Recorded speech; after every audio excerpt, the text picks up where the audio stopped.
Bienvenue dans cette nouvelle édition de l'information à la une de ce journal. Un gouvernement consensuel d'union nationale, c'est ce que la mission d'apaisement de la CEDEAO dépêchée à Bamako préconise. Une recommandation émise à l'issue des rencontres entre la mission et les différents mouvements contestataires. La contestation qui ne faiblit pas. Une nouvelle grande manifestation avait lieu ce vendredi. Nouvelle étape dans le déconfinement au Congo. Le Premier ministre Clément Mwamba a annoncé ce samedi des mesures d'allègement. La durée du couvre-feu notamment a été réduite et les lieux de culte, restaurants et hôtels vont pouvoir rouvrir. Et nous prendrons la direction de l'Eswatini. Le Royaume d'Afrique australe est l'un des 15 bénéficiaires de l'aide médicale du Maroc. Un don qui devrait aider le pays à affiner sa réponse contre la pandémie de Covid-19. Mais avant de développer ces titres, je ferai don de ma personne en Côte d'Ivoire. C'est avec ces mots qu'Henri Konan Bédié a qualifié sa candidature à la présidentielle. Une candidature que l'ancien chef de l'État a annoncée au cadre de son parti, le PDCI, ce samedi. L'annonce de celui qui est surnommé par certains HKB met donc fin aux suspects sur le candidat du parti. Candidat qui fut longtemps pressenti en la personne de Jean-Louis Billon, l'un des principaux responsables du Parti démocratique de Côte d'Ivoire. Henri Konan Bédié affrontera dans cette course au fauteuil présidentiel l'actuel Premier ministre Amadou Gon Coulibaly ainsi que l'ancien président de l'Assemblée nationale Guillaume Soro. Nouvelle démonstration de force vendredi dans la capitale malienne Bamako. Le mouvement 5 juin, un rassemblement des patriotes et son leader, l'imam Mahmoud Dicko, a de nouveau galvanisé des dizaines de milliers de manifestants sur la place de l'indépendance bamakoise. Tous affichaient le même mot d'ordre, la démission du président Ibrahim Boubacar Keïta. Notre correspondant à Bamako, Mokhtar Baré, était sur place. Les militants et sympathisants du mouvement du 5 juin, rassemblement des forces patriotiques, étaient de nouveau dans les rues de Bamako, ainsi que dans plusieurs autres villes du Mali. Des milliers de Maliens ont répondu à l'appel de leur leader qui demande le départ du président Ibrahim Boubacar Keïta, dont il dénonce la gestion du pouvoir. Et le vœu que nous formulons ici, c'est que le président de la République du Mali entendra raison et écoutera une fois son peuple. C'est le vœu que nous avons aujourd'hui et nous espérons que ce message il sera entendu. Il ne s'assume pas. L'éducation est bafouée. La santé n'y est pas. Il n'y a pas l'eau, il n'y a pas d'électricité. Nos frères, nos maris meurent au centre du Mali, au nord du Mali. Nous demandons à Ibrahim Boubacar Keïta, à notre président, on t'a amené, aujourd'hui on ne t'aime pas. Après la lecture de la déclaration, les leaders ont tenté de remettre une lettre de démission au président de la République sans succès. L'image qu'on veut nous faire porter, la violence, la non-retenue, le casse, brûlure, non, refusons cette image. Nous avons la force morale, la force spirituelle, la force physique.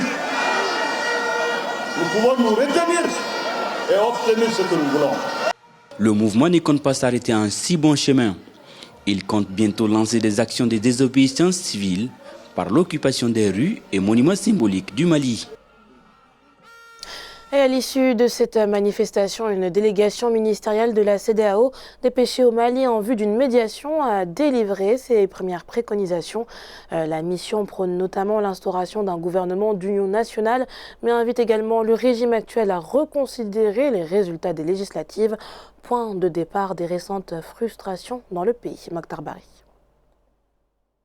Face aux contestations et les risques de déstabilisation au Mali, pays membre fondateur de la CEDEAO, l'organisation ouest-africaine décide de proposer sa médiation. Une délégation ministérielle conduite par les ministres des Affaires étrangères du Niger, du Nigeria et de la Côte d'Ivoire a mené des consultations des forces en présence. Tous ont répondu à l'appel de la CEDEAO. Notre famille a commencé à être assez bruyante et la grande famille de la CEDEAO s'en est inquiétée et est venue savoir ce qui se passe. Comme ça se passe de tradition chez nous. Quand il y a beaucoup de bruit dans une famille, les voisins viennent chercher à savoir ce qui se passe. Donc la CEDEAO est venue chercher à savoir ce qui se passe. Nous avons le souci de l'épanouissement de notre pays et nous avons le souci également de la stabilité au-delà de nos frontières.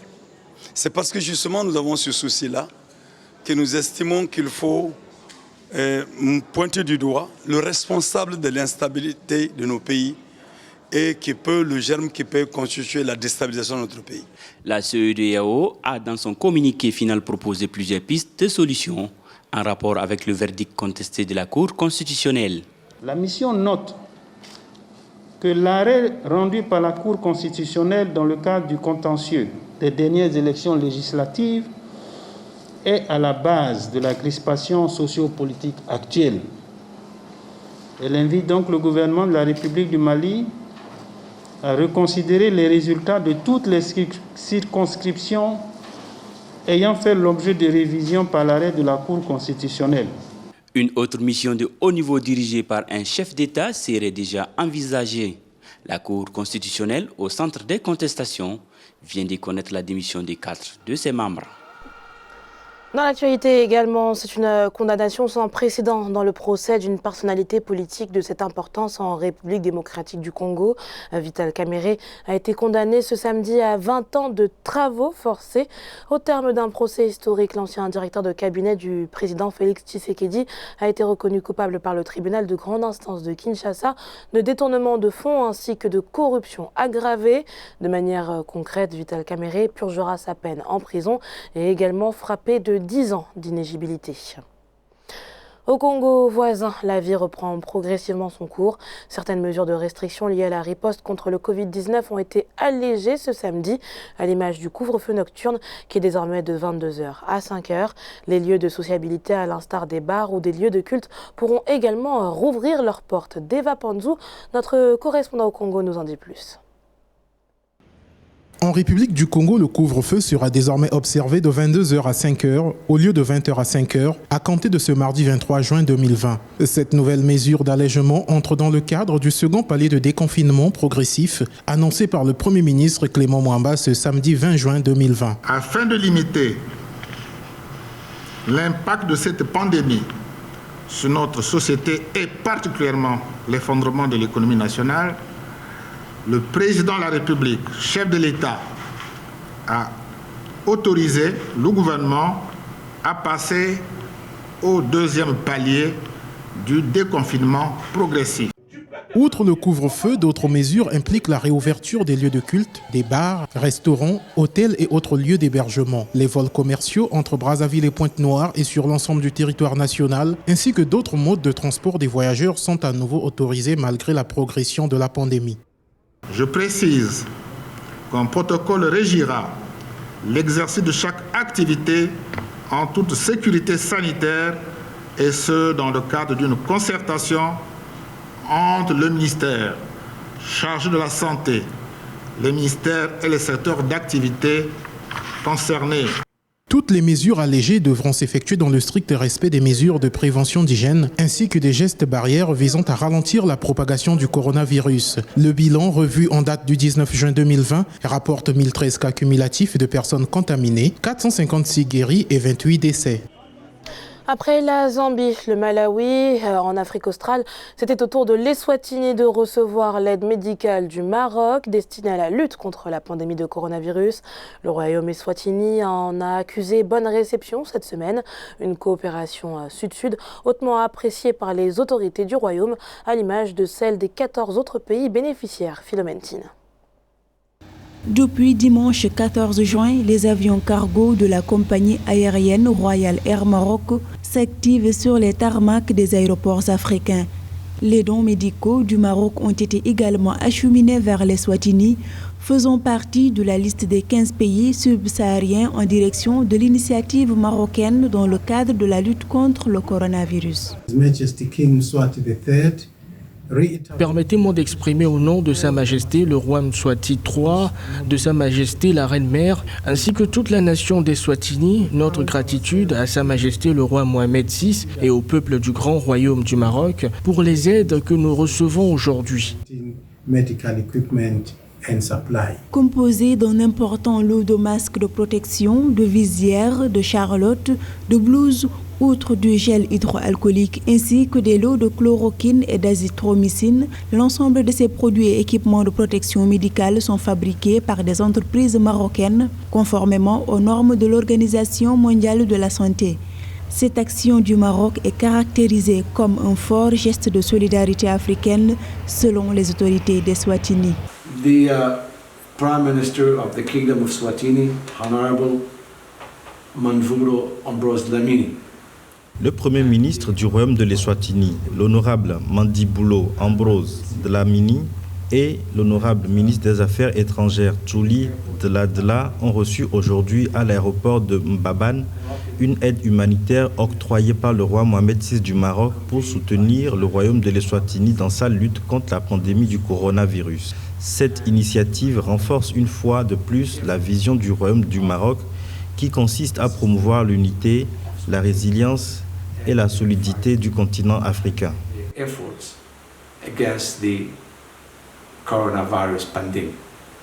En outre, cette coopération sud-sud initiée par le Maroc montre une nouvelle fois la possibilité d'apporter une réponse africaine aux défis africains, notamment en cette période de crise sanitaire.